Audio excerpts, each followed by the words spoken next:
Morsure parce qu'il y avait un certain temps que je voulais raconter le roman du monde très pittoresque de Drouot, le monde des enchères avec sa folie, sa passion, ses personnages hauts en couleur, de façon assez balsacienne d'ailleurs, en même temps que je voulais filer la métaphore de l'estampe. Il me semble que ça pouvait s'appliquer à l'intrigue romanesque, utiliser tous les termes, la typologie de l'estampe que je pratiquais au quotidien.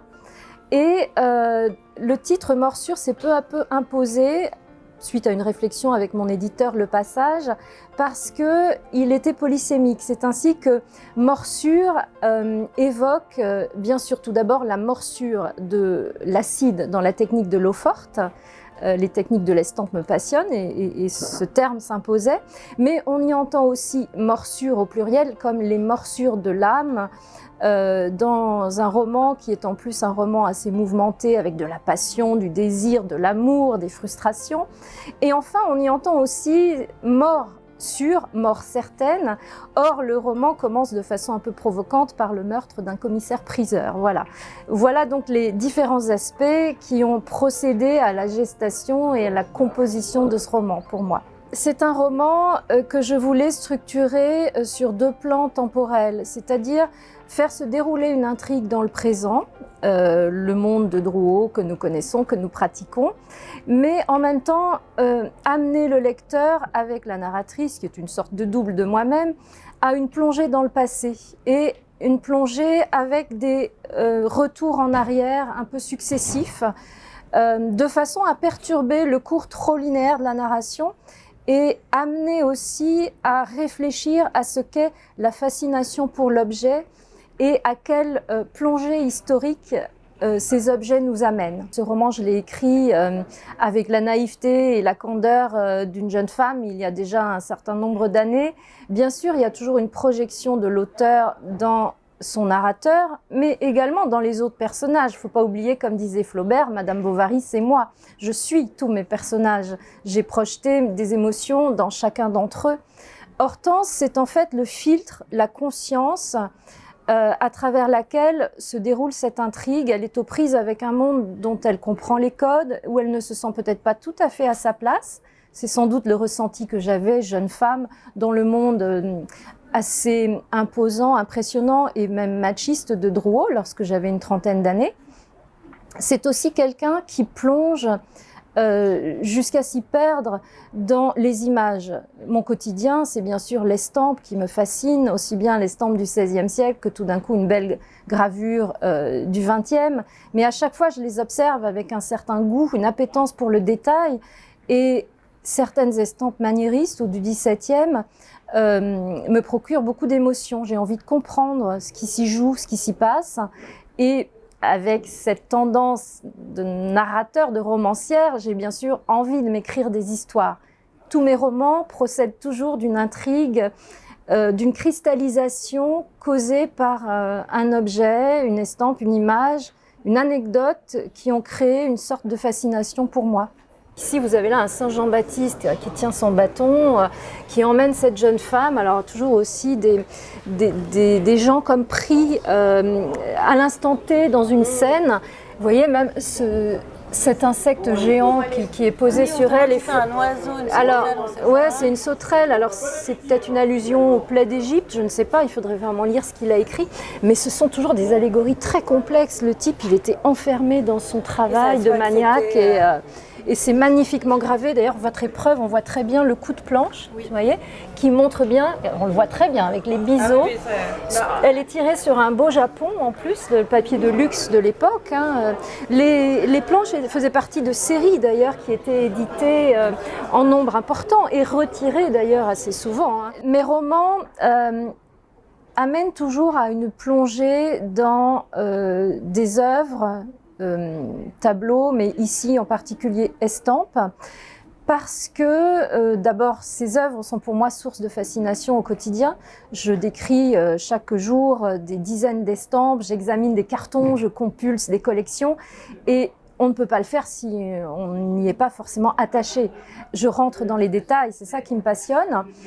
Et l'estampe aussi a cette particularité qu'elle implique une sorte de mise à distance de l'œuvre. Je m'explique.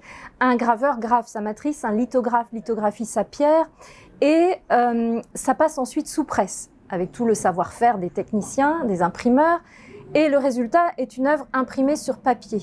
Déjà, ce rapport au papier, qui est aussi le rapport charnel qu'a le romancier en tant qu'écrivain et lecteur, est très important. C'est très connexe. Livre et estampe sont du même monde.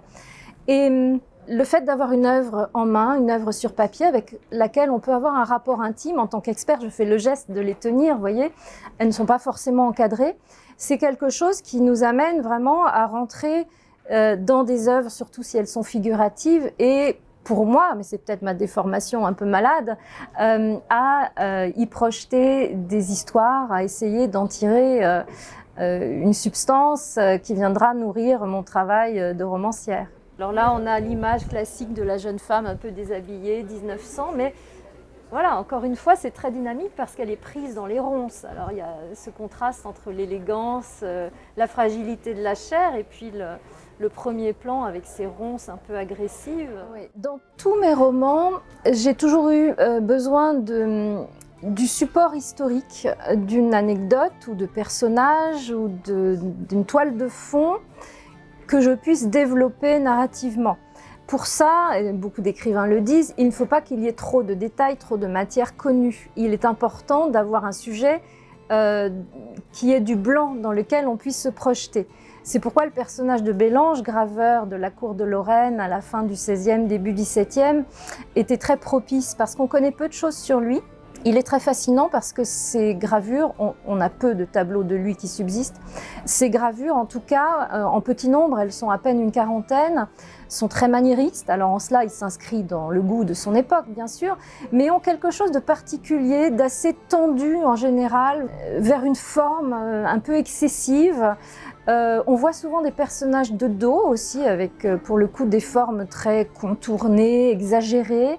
On a des figures féminines, des bouquetières ou des jeunes femmes délicates, raffinées, qui se combinent à un monde où les hommes sont souvent en armure, comme dans la gravure du XVIe siècle, héritage d'un monde chevaleresque.